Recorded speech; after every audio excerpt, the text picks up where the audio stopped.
Okay, before I begin, I'm going to start out this speech with a quick 45-second video. So, enjoy. Known as a humdinger. There's a lot of emotion in this room. There's a lot of emotion at this desk. Hey, Dago, I know you're a fan of your low forward. This is where you want to stick it out. I'll be ready to counter. Oh, beautiful stuff. Both players ready for each other there. This is Walker from Florida going to be the Evo champion 2018. Oh, wait a minute. Here we go.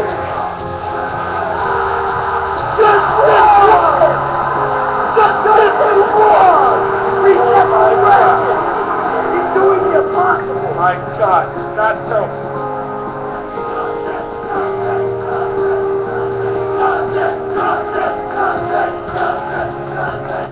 Alright, that face gets you every time though. Anyways, what this is actually a worldwide electronic sports event. Electronic sports event, also shortened as esports. This is called Evolution 2013. From the beginning. Cool. Alright, this is Evolution 2013. And here's some facts. This is a yearly event that's held in Las Vegas every year in the beginning of July. And people from all over the world compete in these games, which is also known as Street Fighter, Ultimate Marvel vs. Capcom 3, Tekken, Mortal Kombat, and just to name a few. And as shown in the stats right here, this particular event, EVO 2013, had one of the highest numbers of all time. This includes roughly around 6,000 tournament entries, around 30,000 matches of these games played, 50 countries from all over the world represented. So not only America, but also Mexico, Peru, India, South Africa, Korea, Japan, China, you name it. And according to GameSpot.com,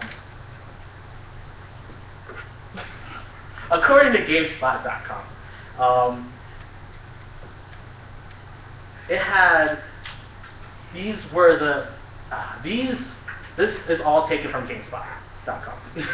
This event was exclusively streamed on Twitch.tv, which is a website dedicated to streaming these esports events live all over the internet. And today, I'm going to talk to you about how professional gaming can be as big as professional sports with its potential that it occurs. So, what makes me credible for talking to you guys about this? For me, I've been traveling throughout Florida and through the Southeast and up and down the East Coast for the past 1 to 2 years, participating in these events. The farthest I've gone up to is to New York, and the farthest and the closest worldwide event that happens is actually in Orlando, Florida. And some of these statewide events are located in Tallahassee, Tampa, and some actually are located in Jacksonville, and people from all over the state meet up. As for worldwide, the two closest that are here in the Southeast region would happen to be in Orlando, which is Community Effort Orlando, as well as Final Round, which is located in Atlanta, Georgia. And to not only solidify this, here's a picture of me competing in a steel cage back in the summer. And as you can see, it's me, stick, pink sombrero, yes. And it's going against one of the best as well. So, yes. So, everyone has played these games at these points, actually.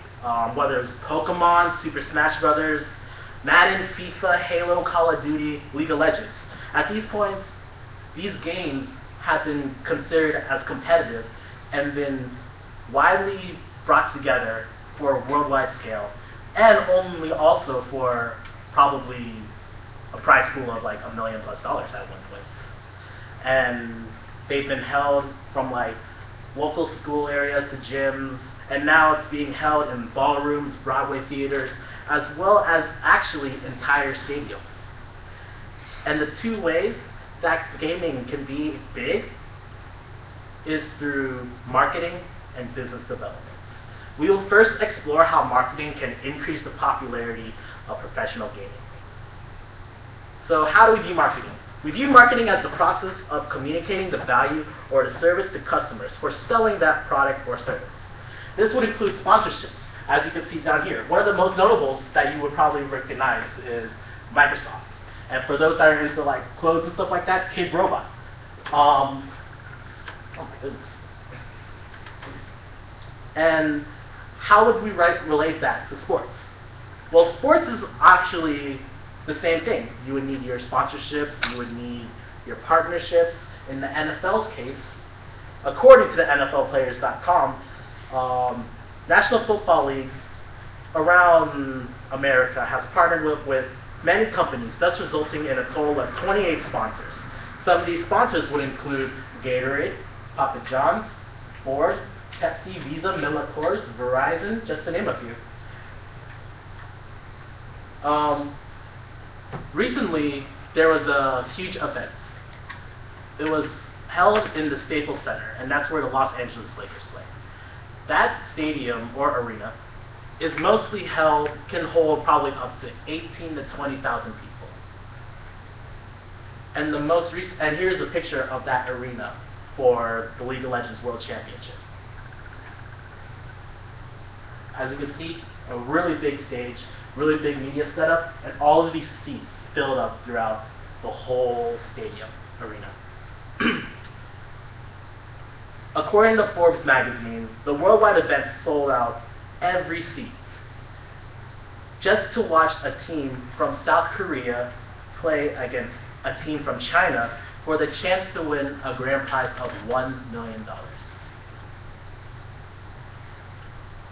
And even though this was one of the first major events that has ever happened, the main company of League of Legends, Riot Games, has lost money, but they use this as a way to show that esports has the potential to make it big. Even with its three meager sponsorships as compared to its NFL, which was Coca-Cola, Plantronics, and American Express. Now that we know how a brand, business, or company advertises itself, we would need to get a product to actually sell in order to create a profit. This would go towards the idea of business development. Business development, I would say, is one of the most important components. One of the most important components of that is collaboration. This would include 2 or more businesses working together in order to sell their product in order to reach a common goal. One product that comes to mind, or a partnership, is actually Capcom and Mad Catz. You would recognize Mad Catz as one of the old, like, third-party controllers. You don't want to buy the first brand, you just want to buy the off-brand. So, until recently, when Street Fighter 4 was announced, it teamed up with Mad Catz in order to create a line of controllers. In this case, fight pads, fight sticks, etc. As you can see, it comes with licensing, such as this. This is the way the fight sticks look, as well as Marvel licenses, and last but not least, Hello Kitty as well. So you can see the Sanrio logo, which is on there as well. Last but not least, we could look at Dota 2, League of Legends. This shows that these are the big 2 games that get the big money. This means that they have $1 million plus payouts over stadiums, etc. Why do they make so much money? And why are they willing to give out so much money in the first place? They each have a DRM system where they could buy in-game content and etc.